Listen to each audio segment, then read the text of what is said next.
আমাদের দেশের নাগরিককে খুন করছে, যারা আমাদের দেশের নাগরিককে আতঙ্কিত করছে, তাদেরকে আমরা জেলের ভাত খাওয়াতে চাই না, তাদেরকে ফাঁসিতে চড়াক এই দাবি আমরা করছি। কিন্তু তদন্তটা নিরপেক্ষ হতে হবে, তদন্তটা সঠিক হতে হবে। আমার ভাই শহীদ হলো, আমার ভাই খুন হলো, আমার ভাই কেউ পিতা হারা হলো, কেউ স্বামী হারা হলো, কেউ পুত্র হারা হলো, আমরা আমাদের একাধিক নাগরিক হারা হলাম।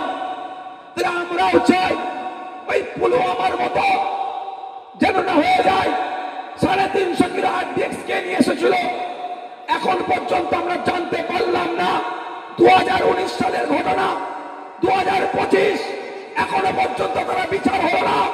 যারা আমাদের আধা সামরিক বাহিনীকে খুন করেছিল, সেই ধরনের ঘটনা নাই হয়ে যায়। আমরা চাই এই ঘটনার 6 মাসের মধ্যে ওদের বিচার হোক, কোনো মতেই ওদের বরদাস্ত করা যাবে না। কারণ ওরা যদি ওদের বরদাস্ত, ওখানে কোথায় বসছেন আপনারা? ওটা বসার জায়গা, ওটা বসার জায়গা। কারণ যদি না ওদের বিচার হয়, আগামী দিনে ওরা অন্যরা করার সাহস পাবে। যদি না ওদের বিচার হয়, কারো মা আগামী দিনে স্বামী হারা হবে, কারো মা সন্তান হারা হবে, আমার দেশের ভাবমূর্তিতে আঘাত লাগবে। তাই আমরা ভাঙড়বাসী, ভাঙড়ের বিধায়ক হয়ে কেন্দ্র সরকারের কাছে আমার আর্জি, আপনার সাথে আমার রাজনৈতিক মতপার্থক্য ছিল, আছে, আগামী দিনেও থাকবে, কিন্তু দেশের স্বার্থে, দেশের নিরাপত্তার স্বার্থে আপনার কাছে ভাঙড়ের মানুষ, ভাঙড়ের জনপ্রতিনিধি দাবি করছে অবিলম্বে একটি তদন্ত কমিটি গঠন করুন। যে তদন্ত কমিটির মধ্যে দেশের প্রধানমন্ত্রী থাকুক, দেশের স্বরাষ্ট্রমন্ত্রী থাকুক, দিল্লির মুখ্যমন্ত্রী থাকুক, এবং বিরোধী দলের দলনেতা যিনি আছেন রাহুল গান্ধী থাকুক, এবং এজেন্সির যারা হেডে বসে আছে তাদেরকে রেখে এবং বিচারপতিদেরকে রেখে একটা তদন্ত কমিটি গঠন করুন। যে তদন্ত কমিটির মাধ্যমে এই ব্লাস্ট কারা করেছে সম্পূর্ণরূপে তদন্ত করে যারা দোষী 6 মাসের মধ্যে তদন্ত শেষ করে প্রকাশ্যে দিল্লির ইন্ডিয়া গেটের সামনে তাদের ফাঁসিতে চড়িয়ে দিন। দাবি কি ভুল হবে? দাবি ভুল হবে? একটা তদন্ত কমিটি করতে দরকার।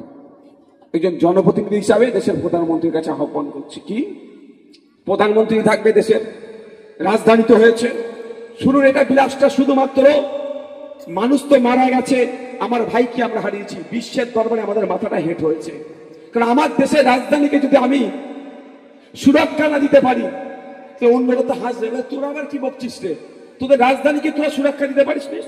তাহলে জিনিসটা কিন্তু ছোটখাটো বিষয় নয়। একদিকে যেমন আমার ভাইকে হারিয়েছি, উল্টো দিকে আমার দেশের প্রেস্টিজিয়াস ইস্যু আছে। এখানে কোনো কনসিডারের জায়গা নয়।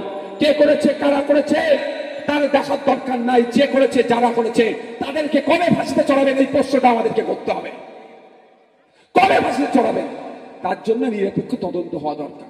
নিরপেক্ষ তদন্ত করতে গেলে কি হবে? যুক্তরাষ্ট্রীয় পরিকাঠামো, দিল্লির মুখ্যমন্ত্রী আছে, দিল্লিতে ঘটনা ঘটেছে, দেশের প্রধানমন্ত্রী, দেশের স্বরাষ্ট্রমন্ত্রী, দিল্লির মুখ্যমন্ত্রী, বিরোধী দলনেতা রাহুল গান্ধী এবং যে সমস্ত ন্যাশনাল লেভেলে রাজনৈতিক দলগুলো আছে, অল ইন্ডিয়া বেস পার্টি, তাদের জনপ্রতিনিধিকে নিক, এবং যে সমস্ত আমাদের এজেন্সি আছে, র, এনআইএ, এনএসজি, এ ধরনের অনেক আমাদের এজেন্সি আছে, তাদের যারা টপ মোস্টে বসে আছে, টপ চেয়ারে আছে, তাদেরকে নিয়ে একটা কমিটি গঠন হোক। ওই কমিটি গঠন করে ওই কমিটির মাধ্যমে আর ওখানে বিচারপতিদেরকেও ইনক্লুড করা হোক।